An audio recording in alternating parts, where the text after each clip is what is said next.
Do you like wrestling trivia? Then check out the 5-Star Match Game, the Pro Wrestling Quiz Show. I'm Joe Gagney, and every episode, I grill 3 contestants with 5 rounds of power-packed wrestling trivia. We have over 30 evergreen episodes in the archives covering WWE, AEW, Japan, Mexico, and much, much, much, much more. Play along at home and check it out today.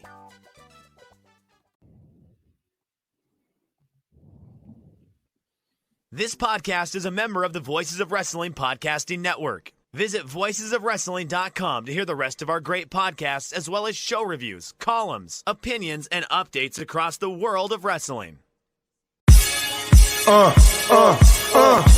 Competition starting to get thick, it's the click, so I hope you work your A game. A man, no rain from the track when we unite and spit. This is an A game, better bring your A game. Competition starting to get thick, it's the click, so I hope you work your A game. A man, no rain from the track. Hey, now it's the Mike and JD show, and I'm your host, Mike Gilbert. And JD by Godaliva is out tonight. He is out unexpectedly, but everybody is safe. Everybody is okay. So you'll be seeing JD right here on the Voices of Wrestling Podcasting Network very soon. But today I'm welcoming a very special guest, my brother, man. He is a TNA podcasting OG. I don't think anybody's been doing it like consistently as long as you have, BQ. But my man, BQ, man, how you doing, BQ? Man, I'm good. I'm always excited to podcast with you, and I was secretly very happy you asked me to do this. Yeah. Well, we're doing this, and then I think we're gonna head over after we're done here tonight. We're gonna head over to the Impact Lounge network, and we're gonna do a little bit of a Q&A for on the Negative BQ channel for our friends over there at the Impact Lounge network. So before we get started here, I do want to plug JD's book, Gaijin. His Kickstarter went live on Tuesday. I myself donated a 5 spot to get that ebook. Even though it's an ebook, I do want JD to sign the ebook. I don't know how I'm going to get that done. Maybe a digital signature like in the military, but I'm going to get a copy of the ebook of Gaijin, even though I've already read the book. I read the early copy, the PDF copy, but yeah, Gaijin is out on Kickstarter now. He actually met his first goal. And so now we're on the next goal. So JD's out there plugging the book. He's been on all kinds of different podcasts this week. So everybody go check out JD's book, Gaijin. It's on Kickstarter right now. And you can see it on my Twitter, on his Twitter, on Facebook. It's all over the place, but everybody go check out Gaijin. And if you are listening to us for the first time, welcome and thank you for being here. If you want this content, you want it early or you want it ad free, you don't want to deal with all the commercials on our network here and on YouTube, go to patreon.com/the Mike and JD show. You can get this podcast ad free. You can also get Brace for Impact every single week in its entirety. And you can join me live on Saturday morning right there on the Patreon network, patreon.com/the Mike and JD show. And we're also doing Overtime with Mike and JD, where JD and I will do a bunch of extra topics. And right now we're in the middle of our Who Killed WCW series. And episode 2 is dropping Sunday night. So Sunday night, me and JD are going to be recording that. So everybody go check that out. But BQ, man, thank you for being here. I'm really, really happy. You were dropping some bombs on the Impact Lounge Facebook page, and you and I were DMing about it and kind of talking over the stuff. And JD, like yesterday, is like, dude, I'm sorry I can't make it. I was like, don't worry, I think I got a guy that might want to join, and we've been trying to podcast for a while. So, but before we get into all the TNA stuff, man, I've always been curious. I don't think you and I have ever talked about this. Because we're both Air Force guys, by the way, chat. We're Air Force guys. He's security forces, and I'm a bioenvironmental engineer. What made you get into podcasting? What spurred this on? So I've always, my entire life, needed a creative outlet. So throughout high school and college, I was an artist, mainly drawing, but I went to school for art. A little bit of painting and all that. And it's just the ADHD side of me. I've always needed something, a really, really creative outlet. Then I got into making music, and I know I don't look or sound like a rapper, but did that for about 20 years. Had some pretty decent success with it. And then just gotten to the point where, when I tell people I can't watch professional wrestling for 3 hours in a row, and and I can't allow myself to be a wrestling mark. It actually goes back to when I was creating music, because I fell into a persona rather than the real version of me. I feel like I fell into a make-believe world, and it kind of changed me for the worse. So I actually got out of doing music, and then I needed that creative outlet. So I just got into podcasting, and I wanted to cover TNA because I had just kind of got off active duty. Again, I stopped doing the music, so I was like, I need something creatively to do. Podcasting would be awesome. I was like, man, but everyone's talking about WWE, and I just kind of started getting into TNA again, because when they went to Destination America, I lost them because I didn't get the channel. So I had watched Bound for Glory that year. It was the main event. It was like Matt Hardy, Drew Galloway, EC3 maybe. What year was that? Was that 15? 2015. 15? Okay. Yeah. So I watched the pay-per-view, and I was like, man, this is a really good show. So then the next day, I'm like, let me look up some podcasts. No one was talking about it. Mm-hmm. So then I look up a couple websites, find Meltzer's rating, and everyone's shitting on this show like it was the worst thing to ever hit the. And I'm like, I really like this pay-per-view. I was very, and like I've said a million times, I've never been like a dirt sheet type of guy, or I don't. Back then, I just didn't get on the internet and talk wrestling. I mean, now I do, but I didn't before. So I really was, I know it sounds funny, but I was actually clueless to the TNA hate at the time. Then I started realizing, I was like, yo, people have some blind hatred towards this company. And then within a few months, I said, I think I would like to talk about it. But because I had, in going to school for marketing, I did a lot of my own research in YouTube. And I got in on the YouTube game a little earlier. Now it's like so oversaturated, but I got into it a little bit earlier. Really learned about search engine optimization and keywords, and I was able to build the channel pretty well, pretty quickly, in a way that no one had for TNA. And that's why I say I'm an OG, because I've been doing it for 10 years now. I've seen people start and stop. But it was always a difficult company to cover. But just because I had knowledge of more than the average podcaster at the time of, hey, this is how to make YouTube work for me, I was able to, to build something pretty good. Yeah, and whenever I was looking to get into podcasting, it was kind of a similar story for me. But I didn't start watching TNA again. I took years off, and it was like 2018. I just remember a Slammiversary from that year. I really enjoyed the show.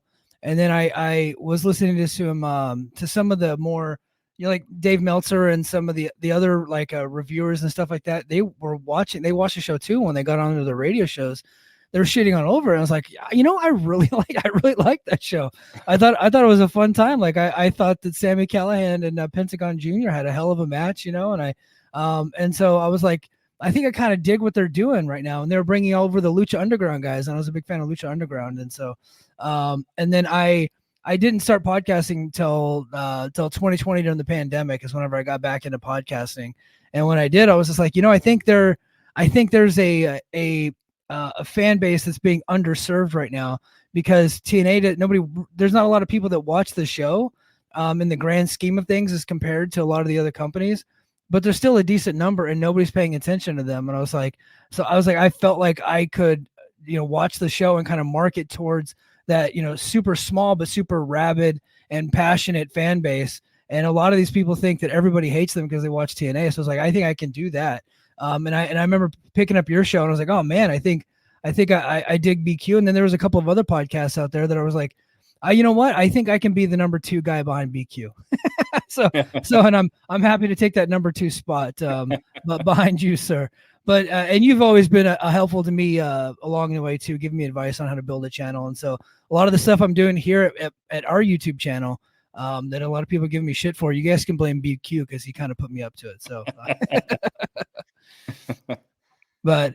So I referenced it earlier. We got some truth bombs coming, but before we get to that, And unfortunately, I don't have the button ready, the breaking news button. So I'm sorry. I'll try to get that uploaded for next time.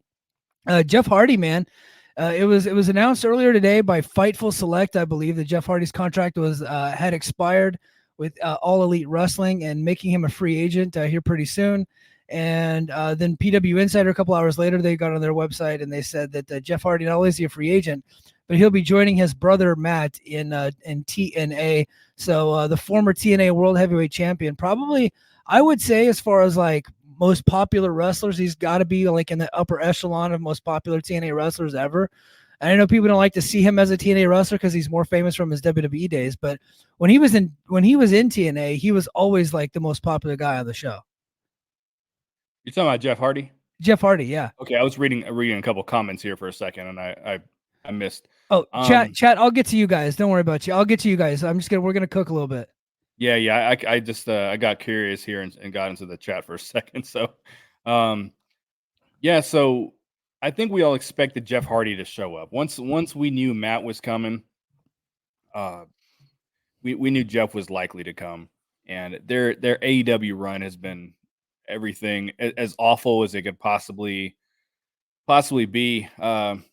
And I think it just started with them not putting them in a good angle, in a meaningful angle off the bat. Like their first match was on TV against the Jobber tag team, and they were just never special. Instead of just kind of waiting, to do something meaningful with the Bucks, they just put them in jobber I say jobber matches. They just gave them nothing interesting to do from the beginning. And we got to take all that stuff with a grain of salt, because when they say, hey, someone's coming to TNA, it usually is followed by, hey, I'm still a free agent. Yeah. I haven't signed here. And that's probably what's going to happen here too. So, it's already happened with Matt, so I'm not getting too excited about it. I just know that, they'll probably come in, do some Broken Hardy stuff, and then try to find their way back to WWE. Yeah, right now, especially if you're somebody that's used to making a ton of money, TNA is a pit stop in between WWE and AEW stints, it seems like. So, like if you take a look at some of the guys right now, like Eddie and Moose are pretty like happy, and with Eddie specifically, fat and happy. They're pretty content on where they're at, right? And so those guys are probably never going to leave. But Nick Nemeth, boasting that he's a free agent, like the first opportunity he gets to go to someplace bigger, he's taken off. But with Jeff Hardy, I think whenever he came to AEW, AEW was sold a bill of goods. I think they thought that maybe he was not cured of his issues, but maybe he had been moved past it. And Matt Hardy at the point that he went to AEW, the term broken is legit with him. The guy just can't go in the ring. Like he really just can't. And when they came and he was doing the broken gimmick, it did not work for AEW television. That gimmick only works in TNA because TNA fans are the only ones that like it. It works in TNA and it works on the indies. It is not for big arenas and big places. It just doesn't work in mainstream. You know what I mean? In a smaller confined environment. Yeah. So a lot of people, and I know King of the North in the chat, he's been making fun of the Broken Hardy stuff. It's like, you can't, don't get mad at TNA for doing TNA shit. Broken the House Hardy and Broken Matt stuff, it's the only place that it works. It really is. And so they were there, and then when they were the tag team, I don't know that you can blame AEW for them not really doing anything, because they got there and they realized that Jeff was still on his bullshit and Matt can't go. And then Jeff got another DUI, and then he ended up getting hurt. So they really couldn't do anything. And so I think that TNA is probably the perfect spot for them, for both of them, to be honest with you. Yeah. But they're missing with Matt Hardy right now because they're making him wrestle. I didn't see the episode tonight. It seemed like everyone really liked the House Hardy thing. I haven't seen it yet. The TNA fans really liked it. The TNA haters hated it, but they watched it. Okay. Yeah, it's very polarizing. Is it what I suspected it was going to be a TNA version of Home Alone?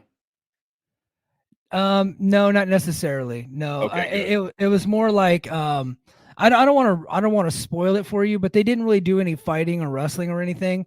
But it was kind of like the system walking into essentially a haunted house. And I'll leave it at that. Okay, that's kind of where I was going with the Home Alone thing, but I also meant I thought the kids were going to be like very heavily involved in it. Every child, Rebby was in it. All the kids were in it. Senior Benjamin's in it. All the old school characters from 2016, they're back. And they were they're all in it. Yeah. All right. Well, definitely. I look forward to seeing it, but no, I was just making a point. Up until tonight, it's been about the wrestling for Matt Hardy, and as you said, he can't go. Yeah. Jeff really can't go now either. He had some really embarrassing botches in AEW. Mm-hmm. So it'll be nice. It'll be nice to have them together again. I'm sure they'll do some cool shit, but I don't have. I'm not super optimistic about what the matches would look like. If they're able to do some Broken Hardy stuff, and it's Brother Nero, and it's entertaining and it's engaging, then it's a good pickup. But these guys are clearly at the end of their run. Yeah, they don't have much left in the tank, and if TNA can squeeze a little bit out of them, I think it's okay. And like you said, as long as they're not wrestling a whole lot. If they're doing some skits and doing some stuff like that, and maybe putting people over, and I think at Slammiversary we'll probably get some like the Hardys versus the Nemeths or something like that, and the system maybe do like a 3 or 4 way. Just whatever they do, just don't put them in a ladder match. I don't think that we need to do that. I think that's abusive at this point. Yeah, that would be a nightmare. They need to not climb on anything. Yeah. I mean, Jeff fell off the ropes a couple times in AEW, so you don't need him climbing up anything. You don't need him falling and appearing that he's drunk or nothing like that. You gotta work to their strengths. Yeah, absolutely. But so Jeff Hardy coming in. I don't know when he's coming in. I wouldn't be shocked to see him at either at Against All Odds tomorrow night, or maybe even in the tapings in Chicago on Saturday night. But man, let's go ahead and get into it. So you've been hearing a lot of stuff about the inner workings of TNA and kind of like the end of the Scott D'Amore era and what the company might be looking like going forward. Now, look, if you guys are here and you're a TNA doomer and you think TNA is going out of business, and if you think TNA is being sold by WWE or sold to WWE, I'm sorry, this is not the podcast for you. And I've been trying to tell you guys for weeks that none of that was happening, that Anthem is absolutely committed to TNA. If they were going to sell it, they would have accepted Scott D'Amore's offer. But they did not. They actually have plans, and those plans just don't involve certain people, and most specifically Scott D'Amore. So, it was what were you hearing about, how D'Amore exited and maybe why they moved on from him at that point? Well, first you made a comment about Scott D'Amore's offer, and a lot of people were saying they should have sold to Scott D'Amore. The Scott D'Amore offer was never a thing. It was a thing, but the rumor that went around was that he found out he was getting fired. So then let me rephrase that. He tried to buy the company. They said no. And then that's what soured things. And then they fired him. Like, that's not what it was. It was like a last ditch, like, hey, you're being let go. And then he very quickly tried to put together an offer to buy the company to save his own job, in a sense. Yeah. The company legally had to hear him out, but it was never a thing. It was never of interest. There's not interest in selling it. They're not selling to WWE. That's just not going to happen. They're very excited about this partnership. I'm not under the impression it's about the talent for them. I don't think they care who. Like, for the fans, they're like, hey, who's going to show up from NXT? That's not. You have to think like a business person. Like, that's not what they care about. If they can get their talent on WWE, they benefit from that. They don't benefit as much getting NXT talent on their show. Their benefit is the rub from WWE. And I think that's where a lot of the partnership is. Are we going to see some NXT people? Probably. I'm just saying it's not going to be to the extent that people are fantasy booking. Yeah. It's probably going to be similar to AEW, where it's like AEW sent Private Party that one time, and then what else did they really do? I mean, obviously Kenny and Christian Cage, they were the champions, so they had to be on the show, but there was no like talent exchange. AEW had no interest in anyone from Impact at the time, so it's going to be a healthier relationship than that, but they're more concerned with the rub from WWE, and they're very pleased with how the Battleground angle took place and the match.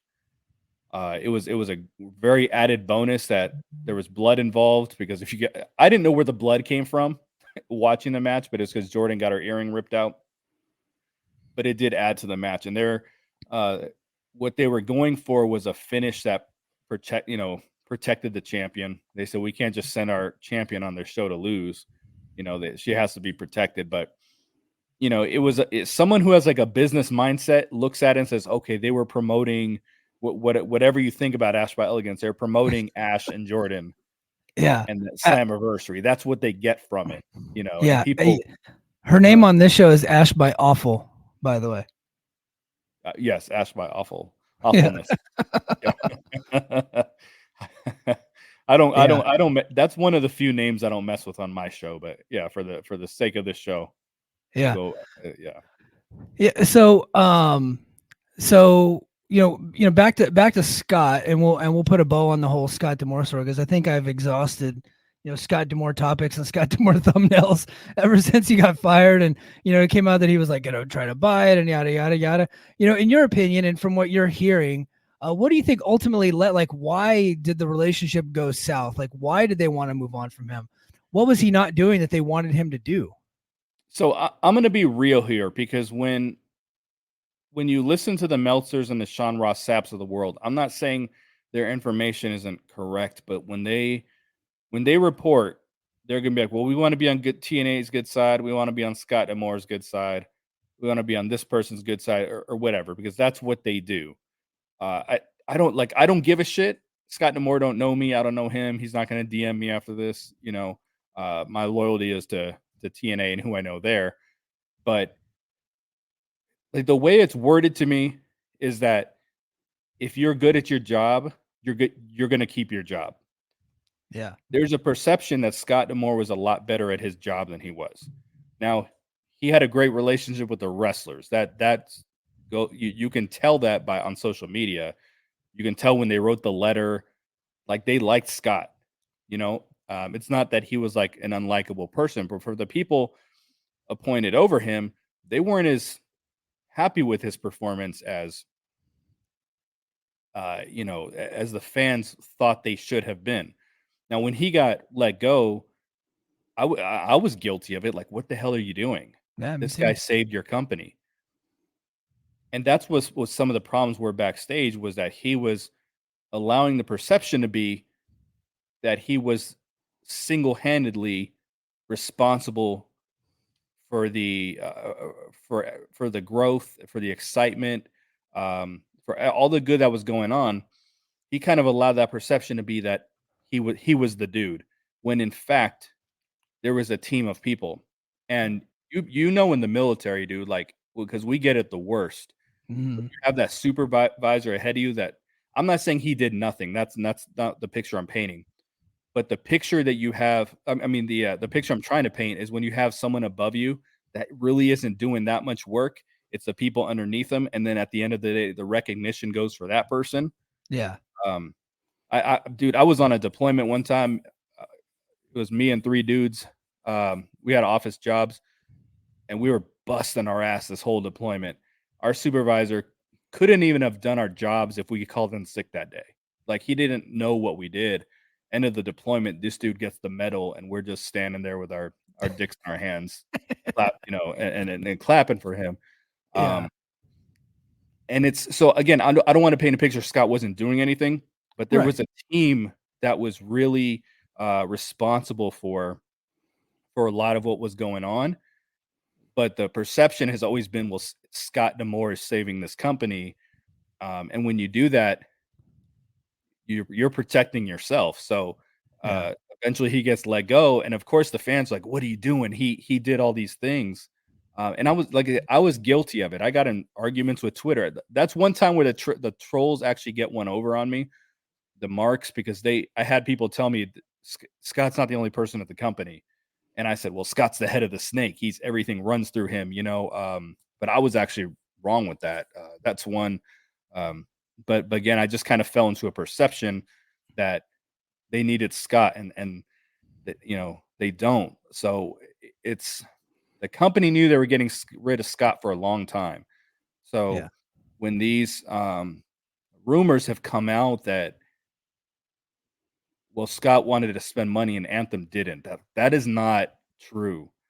And it's easy to feel like, it's easy to believe why we thought that was true, because we're watching the show.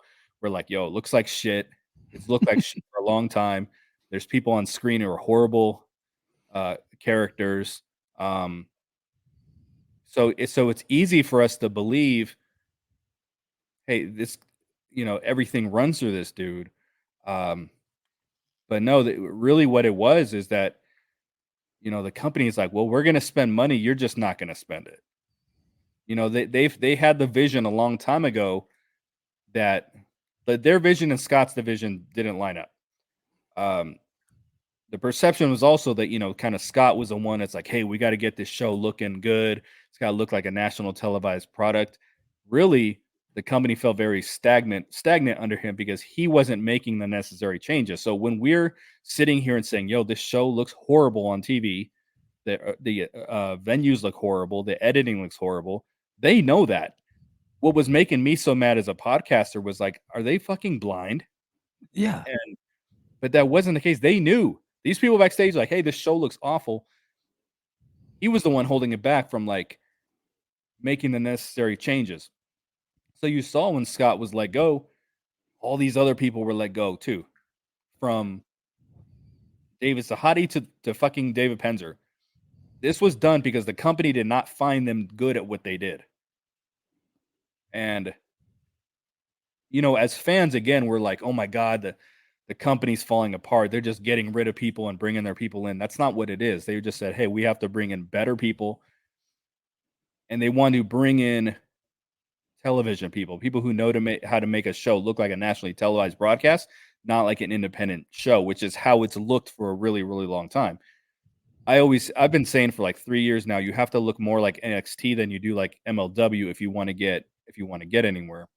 Yeah. And the company believes sorry, I thought this comment was directed at me. Don't worry about the comments. I'll get to the comments in a little bit. I'm saving the comments. You just riff, brother. You just riff. I thought someone was trashing me for a second. I just looked down and came across it. But they knew the changes needed to be made. Scott was not making the necessary changes. And that's kind of what it came down to. And again, he had a great relationship with the wrestlers. Will Ospreay even said Scott D'Amore single-handedly responsible for the resurrection of TNA. And you can't run a business like that where one guy is responsible, where everyone thinks, where everyone has thankless jobs, and the one guy is taking all the glory for everything, But yeah, it was incorrect in the sense that it wasn't that they were telling Scott no. They said you're just not going to spend our money. And I guess what I was saying before I got distracted there was that they're going to bring in people who know how to make television, not wrestling people. And that's kind of what people say about Tony Khan, right? Like, stop bringing in your friends, stop putting people in positions with no experience. Well, and stop bringing in WWE people, and we're gonna get to the AEW thing because I think since Tony Khan has brought in the Kevin Dunn disciples and the Vince McMahon disciples, the show has gotten worse, and I think it looks worse than it did before. Whenever he had his own people, when he had people with original ideas, and now you see WWE, they brought in Lee Fitting from ESPN, and like the show looks great. Right. Yeah. And people knocked WWE for a long time for creatively bringing in people who didn't know wrestling, and it makes sense. Well, they wanted people who knew television, episodic television, and drama, I mean, Yeah. obviously you got to throw some wrestling experience in there with some of the creative team, but to people that didn't make sense. And I think TNA is kind of going a similar direction where they're like, we want to make a good television show, and we're gonna make those changes little by little, but we have to get rid of this guy in order to get rid of this guy and this guy and this guy also, because he's not doing it. So we're gonna have to do it. You know, it's like the sports franchise who, like, a coach falls in love with a player and they have to trade that player away to get the coach to, you know, to stop following their, you know, to break that love interest. It was kind of like that, but it was like, hey, we got to get rid of the coach, and then we can get rid of the players after that. So, you know, that it's just what was worded to me in person and reiterated to me a couple days ago was that if something looks like it doesn't make sense, then you probably didn't get all the information. Yeah. And that's what it was for us as fans. We said, well, this doesn't make sense that Scott's gone. This doesn't make, why would they just fire him out of the blue? Because we didn't have all the information. Meltzer didn't have all the information. You say it all the time, like Anthem doesn't talk to Meltzer. They don't, you know, they're not talking to Sean Ross Sapp. They're just speculating. But this company is not talking to the fucking dirt sheets. So if something doesn't make sense, because we don't have the information. So Meltzer and Sapp are talking to TNA people, but the Anthem executives, you know, like Leonard Asper and, you know, Anthony Ciccione and those other guys, yeah, they're probably not talking, but like other people, like wrestlers and staff members that work in TNA, they're absolutely talking to the dirt sheets. And that's why we're not getting like the full picture of Anthem's side of it, because I thought this whole thing was a disaster. And this show, the television product right now is not great. I will say tonight, I'm pretty sure I watched a little bit of TNA, and I'm pretty sure Tasha Steelz and Danny Luna wrestled at a funeral, because the people in the audience were all dead. They might well have been behind tombstones with how quiet they were. So Wow. it's been tough. It's been tough at times. So I am a little. I'm actually kind of like I'm cautiously optimistic about some of the news that you're breaking here, especially with them wanting to upgrade the television production, because that's been a thorn in my side for years. Because once I stopped just being a guy that watches it on TV and I was watching it every week and analyzing it and doing a podcast, I would notice all these minor details and these mistakes, and sometimes huge mistakes that they would make just in their television production, like white balancing the cameras and, like, you know, being backstage and, like, you know, Gia Miller, like you were always say Gia Miller's got shadows all over her face and looks terrible. Well, Gia Miller, more times than not, the microphone that she's using is fake. It's not a real microphone. The microphone they're using is the camera's microphone.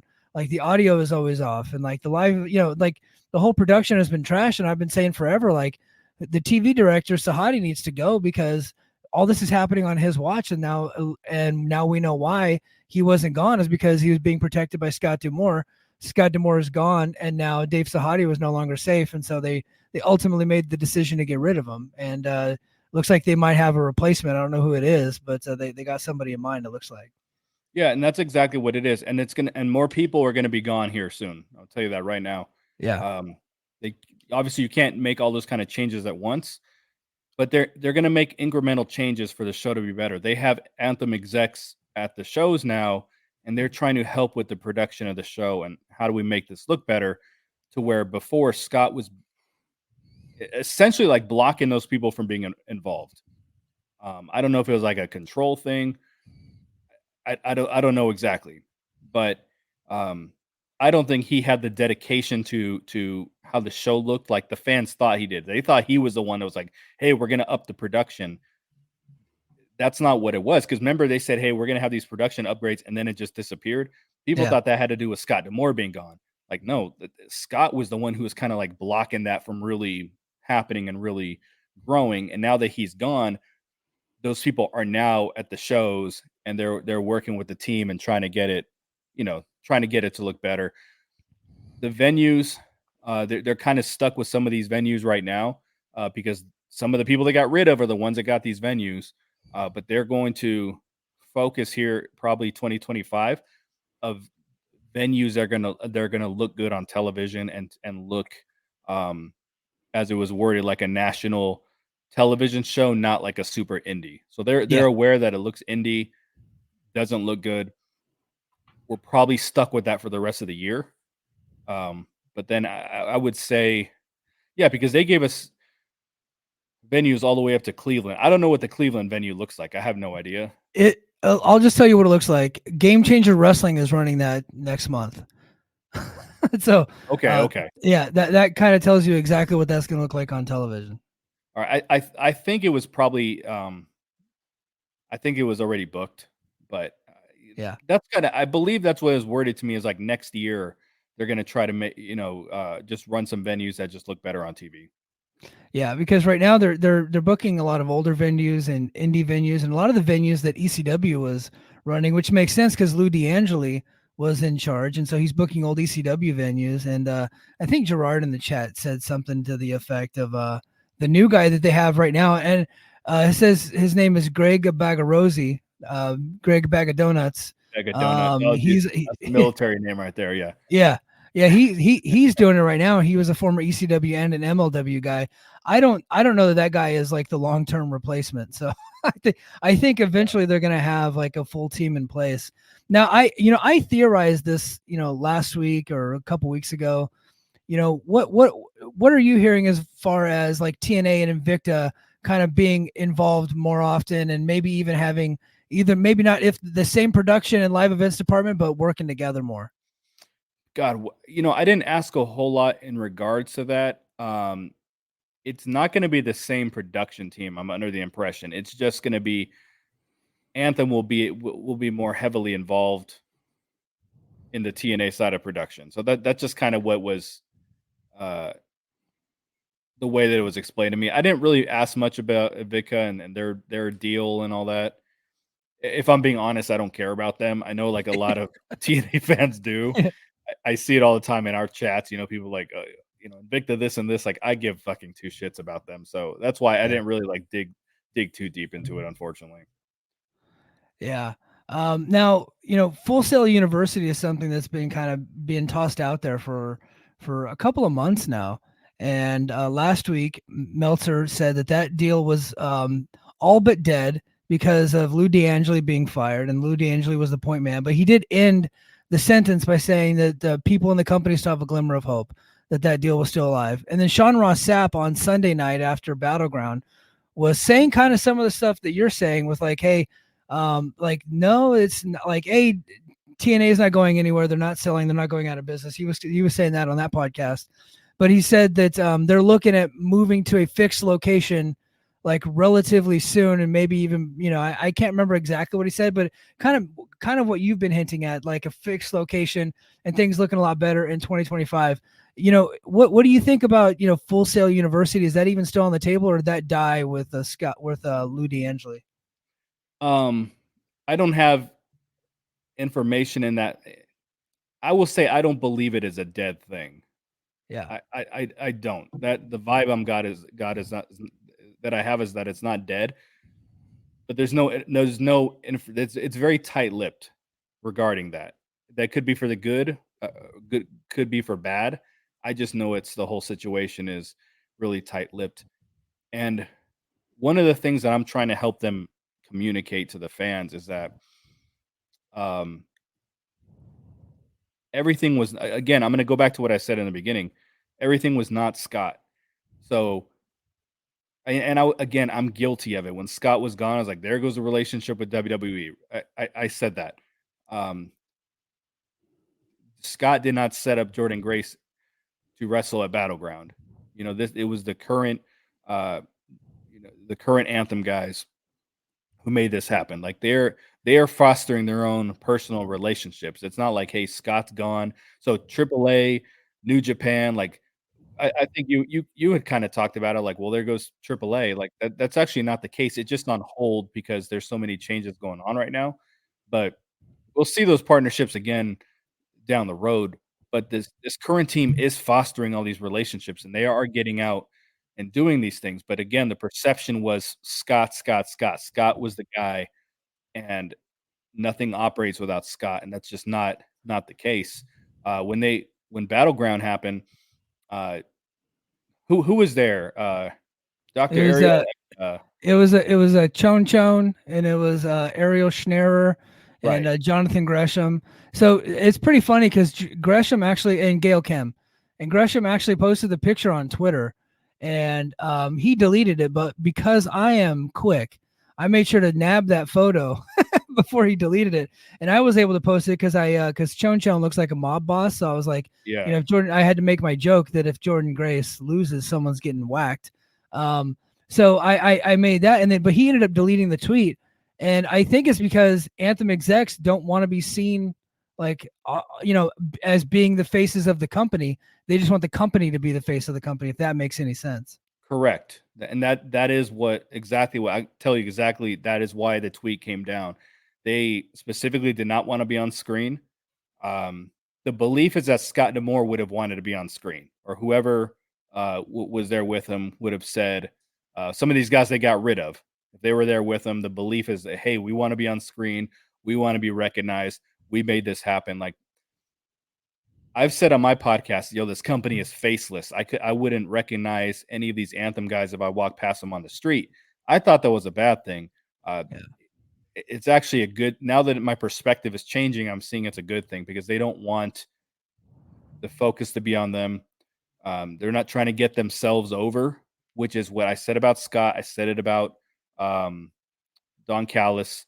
I was like, these guys, they're on screen and they're trying to get themselves over. We saw Scott do it at the expense of the talent all the time. Anthem did not want Scott on TV.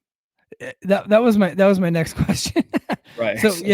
So they because I found it to be hilarious that within a couple of months after him being promoted to TNA president, because for the most part he was the executive vice president, and Ed Nordholm was the president, and then Scott gets promoted to TNA president, and next thing you know, he's an on-air authority figure. He has booked himself in the co-main event of the biggest pay-per-view of the year in his hometown, and he wins. Yeah.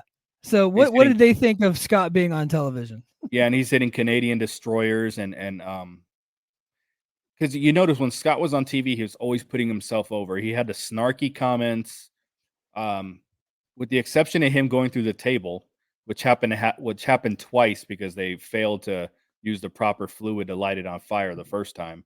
The first angle was with the Good Hands and Bubba Ray. They put him through a table. They completely fucked the angle up, so they had to reshoot it later with Macklin, and when they actually put him through a fiery table. But with the exception of those moments, Scott always got over. Like he was always. You remember a wrestler would come up and talk to him, and he just starts telling jokes and, oh, well, you're in the main event tonight. You know what? You're in a street fight, haha, and then walks away, always leaving the heels looking like freaking goofs. But they weren't a fan of Scott on screen. That was why Santina was brought in, was to transition him off screen. Because of course that coincided with him going through the table. But then he ended up right back on, and then we had two authority figures, and it made no. There's my dogs. I'm sorry. I'm so sorry. It's all good. One of the cats walked in front of him. So I was saying they distracted me there for a second. But he's always getting himself over, and they had two authority figures. So Santino was brought in to replace Scott as an on-screen authority figure, and then Scott found his way back onto TV, and Anthem was probably pretty upset with that. Yeah, and now you got two, and we're watching on TV. It looks ridiculous. We're like, who the hell's in charge? Gail Kim didn't want to do it. It looked like obviously it would have been much better. People would have taken to her much better if she was on screen as the authority figure. But BQ, here's a thought. How about, now hear me out, no authority figure. You don't have one. You just have Tom Hannafin announce that TNA executives have made the following match. Like, you can do a wrestling show without an authority figure on screen. You can, but I mean, I remember back in the Tessa Blanchard days, she's always like, I talked to Impact Management, and there's no face to it. I just feel like you have to have a face. I wouldn't have a comedy character in the role. Yeah, because Santino sucks, I think. Yeah, his the humor doesn't work in this because he doesn't have the wrestler. So Santino's humor worked in WWE because so many wrestlers were over. And when I say over, I'm talking about real, genuine stars to work with. He doesn't have that here. So when he mispronounces, Brian Myers' name, like who cares? Like it doesn't hit the same way. But yeah, he was brought on to be the authority figure. Scott got himself back on TV, wouldn't leave TV. Scott was all over TV. I mean, when I was doing the Cool Factor, TW's always like, it's the new star of the show. Yeah. This guy's, he's all over the place. Yeah. So to put a bow on all the TNA talk, we've gone 45 minutes on TNA. So if you're not a TNA fan and you come here for some AEW talk or some WWE talk, we're going to get to that in a little bit, but I want to get to the chat first. But to put a bow on the TNA stuff, now we're just getting, I think Scott's side, and I don't know if it's coming from him or not, if it's coming from people close to him. I think we've kind of heard from that side, and I think this is probably the first time that we've been hearing a little bit from the other side. Like, here's the other side of the story, and that's why we wanted to present that. BQ and I don't know Scott. I know people that know him and they love him and he's awesome. But it just didn't work out with Anthem, and it's not, the relationship wasn't all rainbows and butterflies, and a lot of stuff that's been presented might have been misrepresented. And so we're just trying to get the other side of the story out because BQ just kind of heard all this news. And so we've offered him this platform to be able to do that. So thank you for telling us all this stuff. But like when BQ says, like, I'm hearing this, BQ is not saying this is what I think of Scott D'Amore. That's not what's happening. And that's not what's happening with me. This is just what he's been hearing from people with inside TNA that's getting that Anthem side out there. And there's a little more I'll get into when I review Impact here. Creatively, there's a couple of things I'll throw in there. Yeah. So everybody go to find Negative BQ on YouTube and check out the Impact Lounge. Join the Impact Lounge Facebook group. I'm in there. We're always in there talking shit, and that's where a lot of this news actually originated, was because BQ was dropping bombs in the middle of the night. I woke up at 5 a.m. I was like, damn, BQ, what the hell's going on? Yeah. But hey, so I don't really want to talk any more TNA, but we kind of have to a little bit because we got some AEW news, and I know people, people want to hear some AEW talk. But before we get to that, let's go ahead and get to the chat. As always, guys, you could drop down a super chat to stop me in my tracks. But we got Jaywick 1998. He's excited that BQ's here. Jana, what's up, Jana? And then we got Big Nonzo in the house. And then Eli Samuel Rosario, what's up, dude? Alta the Squirrel, what's going on? I said, this is going to be a spicy program. And then I want to give a shout out to Herbert, by the way, a Patreon subscriber for the Mike and JD Show Patreon. So Herbert, big shout out to you, dude. Thank you for being a Patreon subscriber. So King of the North says, here to make sure Mike saw the Eddie Edwards clip. So I don't want to spoil it because BQ hates spoilers. Like, nobody in the world hates spoilers more than BQ, so I'm not going to do it. But I will just say that I'm a big fan of Teen Wolf, and that's all I'm going to say. Big fan of Teen Wolf, but with Michael J. Fox from the 80s. So King of the North said they're the Washington Commanders of pro wrestling. Yeah, they're the commies. So he had sent me a DM earlier in the week. I can't remember what they had done, but they had done something that, it was the Ash by Elegance stuff. Having basically Jordan Grace. And I love the match with Jordan and Roxanne Perez, by the way. I thought it was a really good match. I don't like screwy finishes, so I wasn't happy with the finish.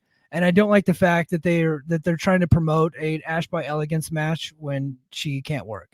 So I was pretty upset by that. And he said, yeah, they just need to sell the team because they can't make good decisions. So Dan Goucher, he says, is being a TNA fan a blessing or a curse? BQ, blessing or curse, sir? Man, it's a little bit of both. Look, I'm going to use my Indiana Fever as an example. I was an Indiana Fever fan prior to Caitlin Clark. The first year that I was a fan, because I used to live in the Midwest. All my teams are secondary LA franchises because that's home.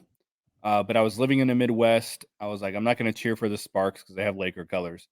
So I lived close to the Fever. I became a Fever fan, and I loved it because we were so low pro, dead last in the league in attendance. dead last and anyone giving a shit. And that's up my alley. That's why you're a TNA Chargers, fan. you know? Yeah. Dude. So I enjoy that as a TNA fan. Now that like the Fever are getting all this like national coverage, it's kind of a headache for me. So I like kind of being under the radar a little bit as a fan of anything, including wrestling. But yeah, it's definitely a curse because I mean, there's more haters than supporters. And you're sitting here defending a pro wrestling company that you like on Twitter all day. I mean, yeah, I stopped defending it a long time ago. I was like, look, they're just TNA. They're a small company. What are you guys getting so up in the arms about? It says it's a shame that TNA considered Pitts to. This is Mr. Majestic for talent until they get a call from either Tony Khan or Endeavor. TNA is kind of on the same level of the National Wrestling Alliance. I'd say they're like national. They're NWA, MLW plus essentially. They're like a couple notches above those companies, but essentially they're just like an indie promotion that has a few people on contracts that actually has television. So there you go. The way it was told to me is like we have our people who we know aren't going anywhere, and then we have some people that we know probably are, and that's okay. Yeah, Lucha Dante says, "Pray for the Mavs, y'all. Pray for the Mavs." You know what? I didn't realize Tony Romo played for the Mavericks, but they have choked big time this year. They got the Dak Prescott memes going around with him wearing Mavericks clothes, like. Yeah, and Lucha says, "I need that BQ Illa Scott D'Amore diss track." That would be awesome. That would be awesome. All right, let's get into some AEW talk, and then and guys, keep the chat going. I'm gonna try to get to you guys some more. So AEW decided to go ahead and upgrade their creative room by signing coveted creative writer RD Evans off the TNA scrap heap. What is probably the most famous angle going right now that RD Evans probably has a hand in? What do you think? And that he could bring over to AEW? You mean what's his most famous angle in TNA? Well, the one that he's working on recently. Ash by Elegance. So you're saying RD Evans is in charge, was writing the Ash by Elegance program, and that's who Tony Khan decided to hire. Yes, sir. I'm going to get into more on my podcast about the Ash by. I'll get into more about that. Yeah. Save that gold for your show. Yeah, but yeah, that's again. Remember what I said? Like they got rid of people. I mean, RD Evans said he left on his own, right? But the exodus was people who weren't good at their job. As blunt as I can fucking put it. So that's who Tony Khan wants to bring. Last time Tony Khan brought someone who wasn't good in TNA, it was Jimmy Jacobs. And you could immediately feel it on AEW television. Like BQ, they're doing the learning tree. Like literally an exact carbon copy program that Jimmy Jacobs wrote on TNA, the learning tree headed by Brian Myers, and he had his little gang of goofballs with him doing bad comedy. And I'll be honest, I kind of thought the learning tree had some funny moments, to be quite honest, the Brian Myers version. Yeah, but now he's got Chris Jericho doing that same exact character, but this time with Big Bill, and now he's brought in Brian Keith, and I get the feeling Sammy Guevara is going to be in on it too, and it's crap. It's the worst work of Jericho's career. I talked to VSK, and they really like the learning tree stuff, and he goes, "We just showed up to work one day, and now okay, it's over." Yeah. And now I'm wondering, did that coincide with Jimmy Jacobs' departure? That's kind of what I'm thinking in my head as a possibility. Well, you know what else Jimmy Jacobs was in charge of was the Taylor Wilde tarot card gimmick and all the witchcraft. And then he brought that over, and like next thing you know, Julia Hart's doing it on AEW. And I was so happy to tell JD about that, because that's why JD quit watching TNA, was because of the witchcraft stuff. And then they immediately brought it over to AEW, and I thought it was brilliant, just because I wanted JD to be mad about it. Yeah. But in their defense, the Julia Hart Sky Blue stuff is presented a lot better than TNA's version of it. Much bigger budget, and they have more people to be able to control the scene. And yeah, so definitely. And I think actually at some point Julia Hart ended up getting herself over with that stuff. Yeah, and it helps that you know, the fans want to fuck Sky Blue and Julia Hart. Yeah, yeah. You know, so that helps. Yeah. Doesn't hurt. Yeah. So what are you? So you've been watching. I know you keep up with AEW too. What do you think about them bringing on more WWE people into AEW? Because when I started watching AEW, I wanted them to be the anti WWE, and they still are to a certain extent. Like you're not going to get to see matches that like Will Ospreay is having, like these epic matches and all this other crazy stuff that he's doing and Swerve's doing, and a lot of the other guys. But I was watching last night, and they literally got Christopher Daniels out there cosplaying as Adam Pearce. Yeah. Like he's doing the same exact character.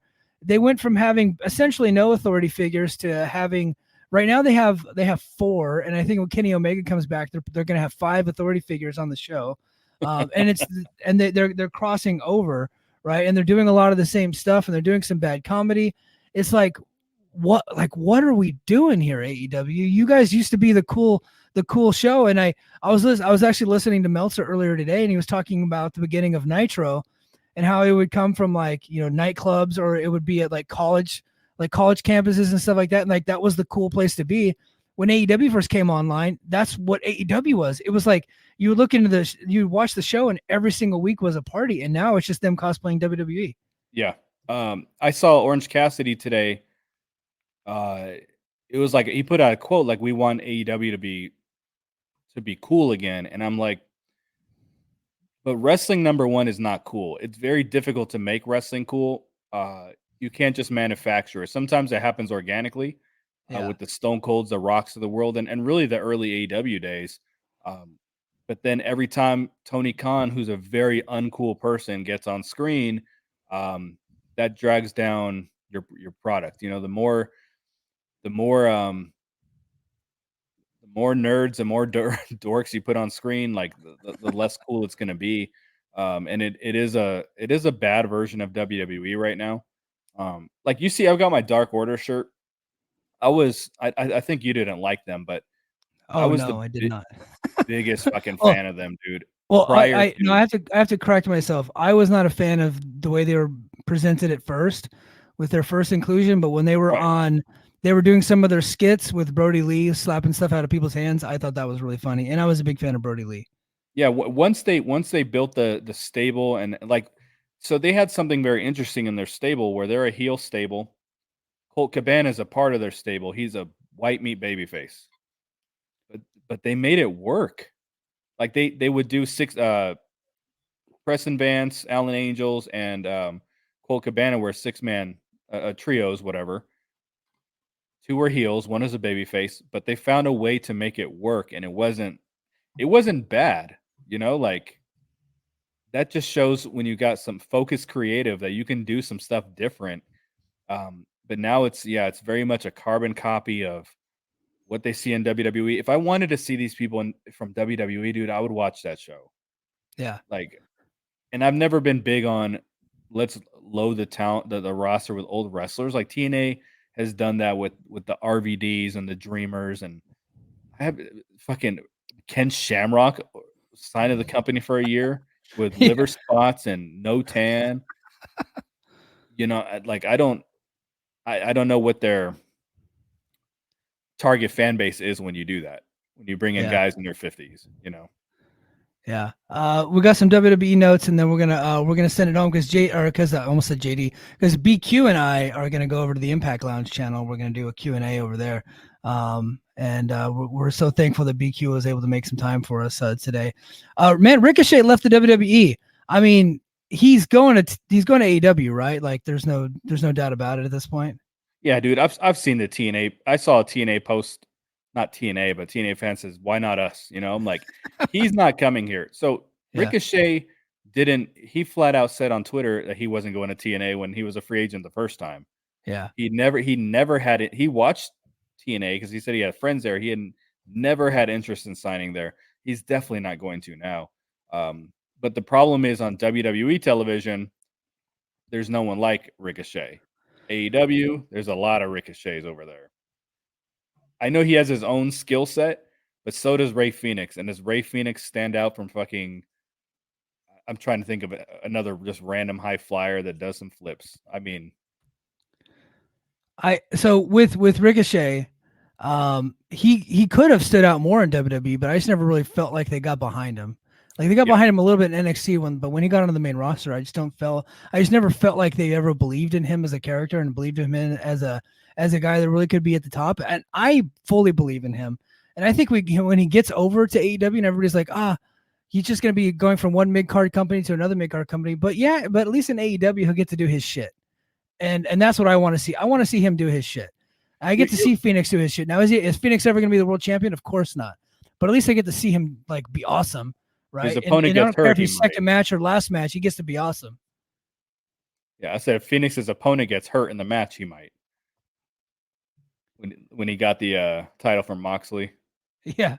When he got No, I understand what you're saying about Ricochet, but just to play like devil's advocate, WWE is rarely wrong about somebody.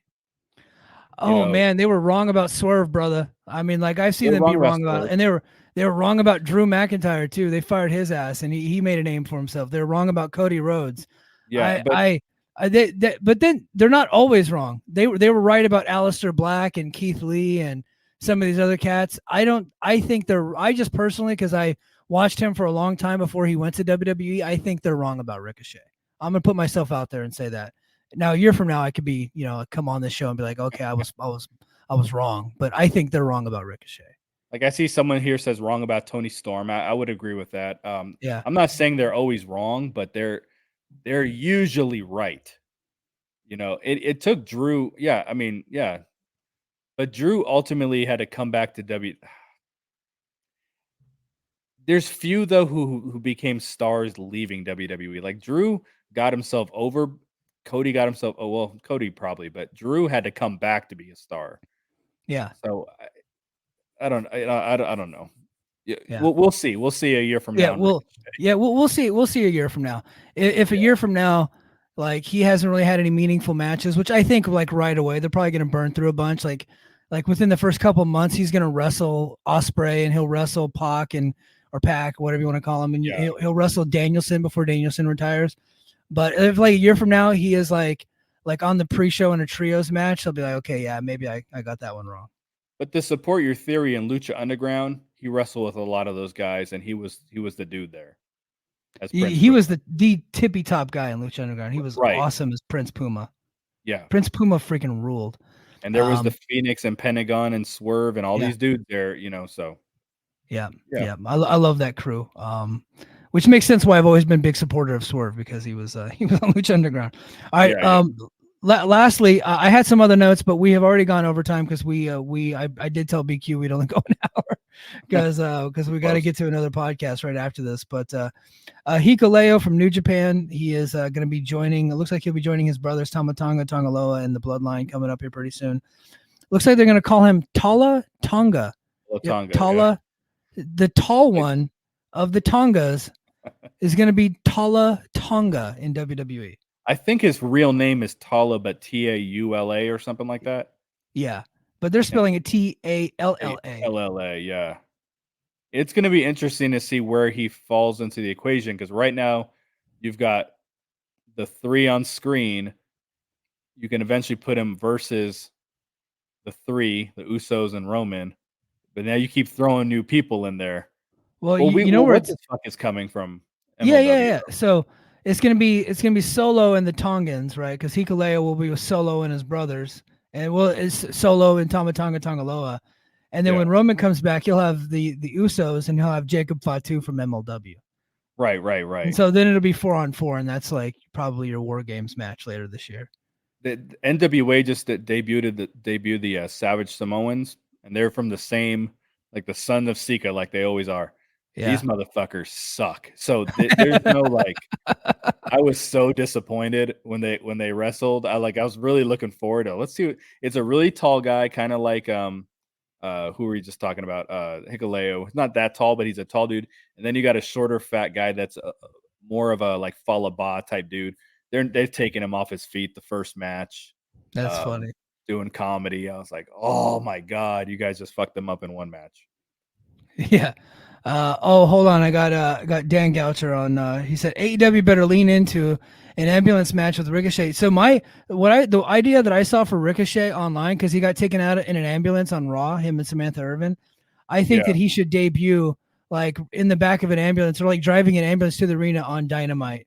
Like, I thought he should have done it this week. I don't know if he's a free agent yet or not. I thought he was free, but like that's how he needs to debut on the show, is in an ambulance. I actually agree with that 100%. Yeah. But all right, guys. Hey, thanks everybody in the chat. Mr. Majestic, Io. Io, I don't think I got to you earlier. Io, Jacob, Fatu, and Roman side.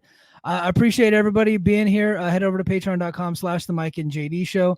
Become a Patreon subscriber today. This weekend on Brace for Impact, I'll be recapping tonight's episode, and I'll be doing Against All Odds recap. That's because Against All Odds is tomorrow night, Friday night, from Chicago. So I'll be recapping both shows, and then I'll talk about whatever new news is out. Be sure to check out the Impact Lounge, Negative BQ. Look that up on YouTube, because he and I are about to go and do a Q&A, but also on his Impact review later this weekend, he is actually going to get into even more depth and more detail about what he elaborated on tonight with us, with the future of TNA under the Anthem umbrella. So thank you, everybody, for being here. I greatly appreciate it. And until next time, mahalo. Competition starting to get thick, it's the click, so I hope you watch your A game. Ain't made no lane from the track when we unite and spit. This isn't A game, better bring your A game. Competition starting to get thick, it's the click, so I hope you watch your A game. Ain't made no lane from the track when we...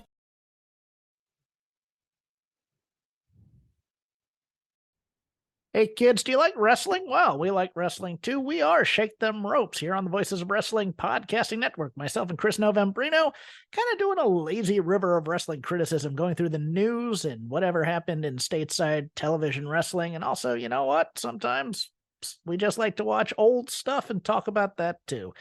Love for you to give us a listen. If you haven't already, we are Shake Them Ropes here on the Voices of Wrestling Podcasting Network.